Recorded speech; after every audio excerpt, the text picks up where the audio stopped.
அமெரிக்காவில் பங்குச்சந்தையின் வீழ்ச்சி எப்போ அப்படின்னா 1929 அமெரிக்காவில் பங்குச்சந்தையின் முதல் பெரும் வீழ்ச்சி எப்போ அரங்கேறுச்சு அப்படின்னா 1929 அக்டோபர் 24 பார்த்தீங்கன்னா அரங்கேறுச்சு. இதை நோட் பண்ணிக்கோங்க. அமெரிக்காவில் பங்குச்சந்தையின் முதல் பெரும் வீழ்ச்சி எப்பொழுது அரங்கேறியது அப்படின்னு கேள்வி கேட்டாங்கன்னா 1929 அக்டோபர் 24 அரங்கேறுச்சு.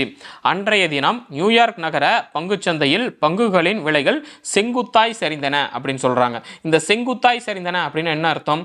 இப்போ நீங்கள் அந்த பங்குச்சந்தையுடைய ஃப்ளோ சார்ட்டை பார்த்தீங்கன்னா அந்த கடல் அலை மாதிரி ஏறுறதும் இறங்குறதுமா இருக்கும். சரி, இப்போ இது பார்த்தீங்கன்னா ஒரு வேவ் மாதிரி இருக்கும். ஆனால் செங்குத்தாய் சரிந்தது அப்படின்னு என்ன அர்த்தம்னா, இப்போ ஒரு பங்கு ஒரு எக்ஸாம்பிளுக்கு 5000 பங்கு இருக்குன்னு வச்சுக்கோங்க. அது டக்குன்னு அடுத்த செகண்டு ஏறுதோ குறையுதோ இறங்குறது பார்த்தீங்கன்னா 500க்கு இறங்கிருச்சுன்னு வச்சுக்கோங்க. அது அப்படியே டக்குன்னு செங்குத்தா கீழே ஸ்ட்ரைட் லைனில் கீழே போன மாதிரி இருக்கும் இல்லைங்களா? அதை தான் செங்குத்தாய் சரிந்தன அப்படின்னு சொல்கிறாங்க. இருந்திருந்தாப்புல 5000லேருந்து 500க்கு சரிஞ்சுது அப்படின்னா எப்படி இருக்கும் அந்த முதலீட்டாளர்களுக்கு? அப்படியே ஒரு சிலருக்கு ஹார்ட் ப்ராப்ளம் இருந்ததுன்னு அப்படியே நெஞ்சை பிடிச்சிட்டு டொப்புன்னு கீழே விழுந்துருவாங்க.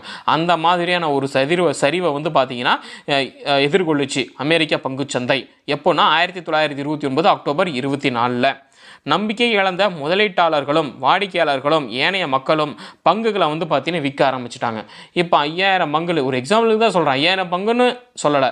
இப்போ 5000 பங்குல இருந்து டக்குன்னு 500 பங்குக்கு இறங்குச்சு அப்படின்னா முதலீட்டாளர்கள் என்ன பண்ணுவாங்க?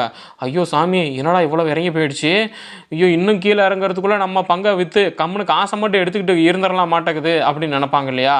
ஸோ அந்த மாதிரி என்ன பண்ணுறாங்க, அந்த பங்குதாரர்கள் அவங்க பங்குகளை பார்த்தீங்கன்னா விற்க துவங்கினாங்க. சரிங்களா?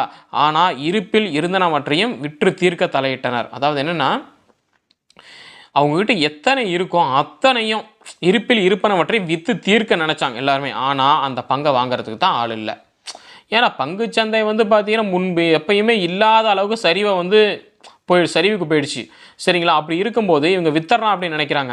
அதை ஒருத்தர் பணம் கொடுத்து வாங்கணும் இல்லையா அந்த பங்கை? சரி, இப்போ நீ விற்கிற அந்த பணம் கொடுத்து இப்போ நான் வாங்கினா பின்னால் அந்த பங்கு ஏறும் அப்படின்னு என்ன உத்தரவாதம்? நம்பிக்கையே இழந்துட்டாங்க எல்லாருமே. அதனால் அந்த பங்கை வாங்கிறதுக்கு ஆளே இல்லை. இப்பெரும் வீழ்ச்சியும் முதலீட்டில் ஏற்பட்ட சரிவும் அமெரிக்க வங்கிகளின் தோல்விக்கு வழிவகுத்தன. இந்த வீழ்ச்சியும் முதலீட்டில் ஏற்பட்ட சரிவும் அமெரிக்க வங்கிகளுடைய தோல்விக்கு வழிவகுத்துருச்சு.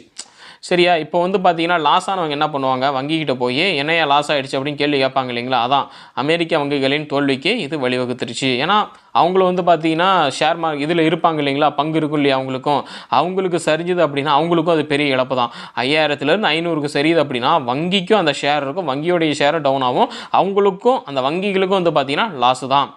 அமெரிக்க முதலீட்டாளர்கள் வெளிநாடுகளில் செய்திருந்த தங்கள் முதலீடுகளை திரும்ப பெறும் கட்டாயத்திற்கு உள்ளாயினர். இந்த மாதிரி நியூயார்க்கில் இருக்கிற அமெரிக்க பங்குச்சந்தையில் பார்த்தீங்கன்னா இவ்வளோ பெரிய வீழ்ச்சியை சந்திச்சதுனால அமெரிக்க முதலீட்டாளர்கள் அவங்க வெளிநாட்டில் இன்வெஸ்ட் பண்ணியிருப்பாங்கல்ல, அந்த முதலீட்டையும் பார்த்தீங்கன்னா எங்களுக்கு திரும்ப கொடுங்க அப்படின்னு சொல்லி கேட்க ஆரம்பிச்சிட்டாங்க.